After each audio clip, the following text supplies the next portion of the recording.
Faze Clan first debuted on YouTube back in May of 2010 as a Call of Duty trickshot sniping clan founded by Clips, Housecat, and Resistance, with their first YouTube video being titled Faze Sniping Intro. Although some other YouTube channels were already posting sniping trickshots, no one really did it as a group, which allowed their content to be more unique. Then just their third video on YouTube, Faze Clan started one of the most popular series on their channel called Illcams, where they posted clips of their best trickshots highlighting their skill on Call of Duty. In the span of 2 years, from May 2010 to May 2012, Faze Clan added 30 members, with the most recognizable being the legendary boxer Faze Temper,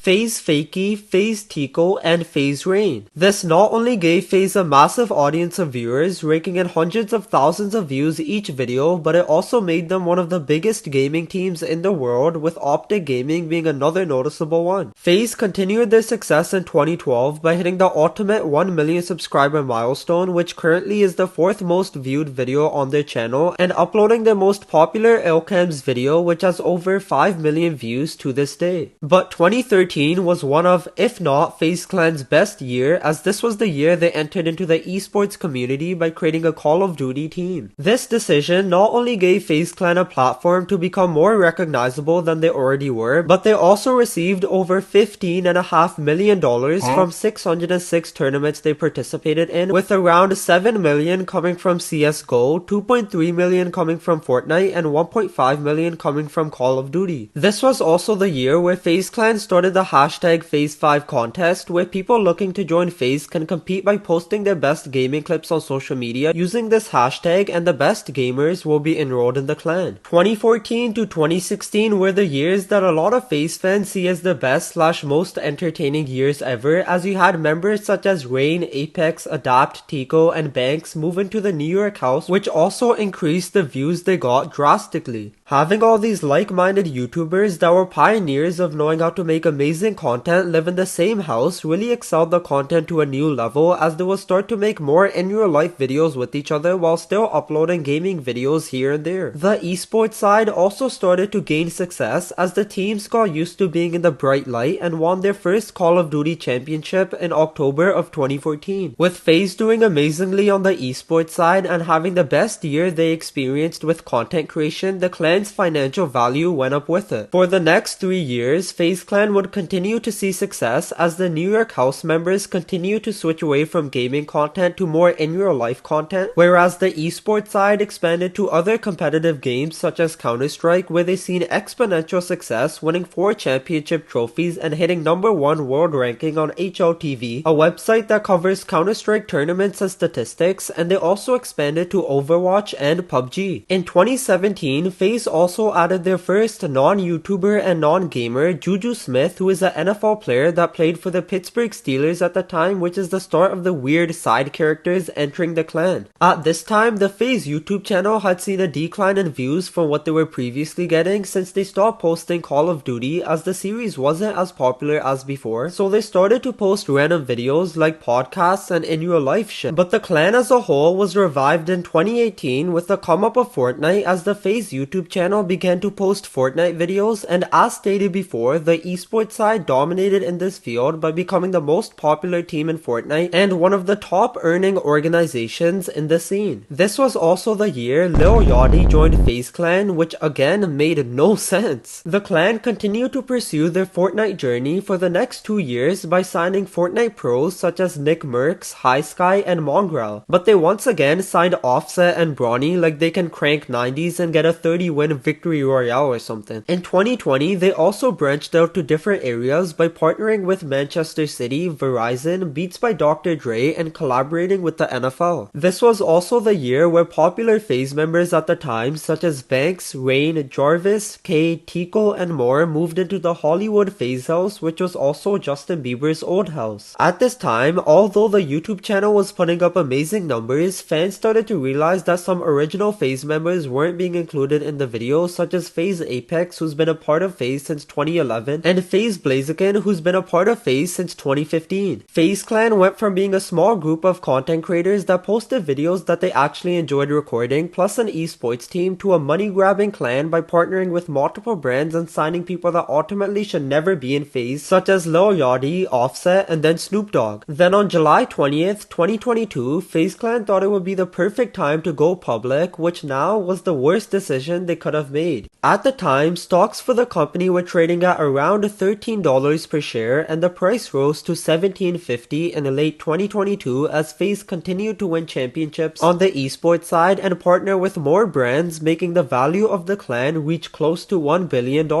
Now, after the whole situation with Faze Rain exposing Faze Clan, Faze Tico addressing his issues, and all members responding to the situation, Faze Holdings Inc. is currently worth around $45 million, which is a staggering 93.5% decrease. In the video made by Faze Rain titled Exposing Faze Clan, he talks about how the organization owes him money but won't pay it to him unless he signs an NDA where he can never speak on what they do. They do owe me money, yes, and they haven't taken care of me, yes, and the money that I bought the Counter-Strike team for, it took them 6 years to pay me back, yes, I never got $1 brand deal, yes. He also talked about how random people are signing with Faze and how the clan is doing collaborations with those who are popular but know nothing about the environment just to get the most amount of money possible. I don't want these people to come in and ruin the brand that I sacrificed my childhood for. I don't want people to come in and just milk it and do collab after collab that do bad, by the way, but it's just like they think the logo has a fan base, like the logo is a person, everyone's like, oh my god, I can't wait to see the logo. No. Faze Rain then talks about how content creation should be done alone and not with an agency, since they're not content creators themselves and all their actions are money driven instead of focusing on what's best for the audience. He lastly goes on to talk about how those celebrities that are creating content for Faze are new members or just a collaboration, so if these people do mess up and the Faze stocks crash, the OG members will be affected the most, even though they weren't a part of the situation. What happens if the stock ends up, crashing? Who's it gonna fall on?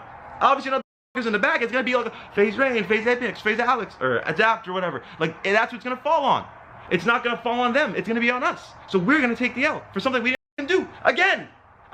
Then the most recent video that dug Faze Clan into a deeper hole than they already were was from Faze Tico titled Dear Faze Clan. In the video, Tico basically talked about how the clan used to be run by those who actually know how to create content, but now it's run by stock-up suits that know nothing about how to entertain and all they care about is the money. He later mentioned that even though he was one of the first Faze members out of the total 125 members that joined Faze at some point, people like Snoop Dogg and his son were given more money and shares in the organization than majority of the people that were there from the beginning. The celebrities who get more, like Snoop Dogg and his son has more money and more shares than a lot of Faze members who were here from day one.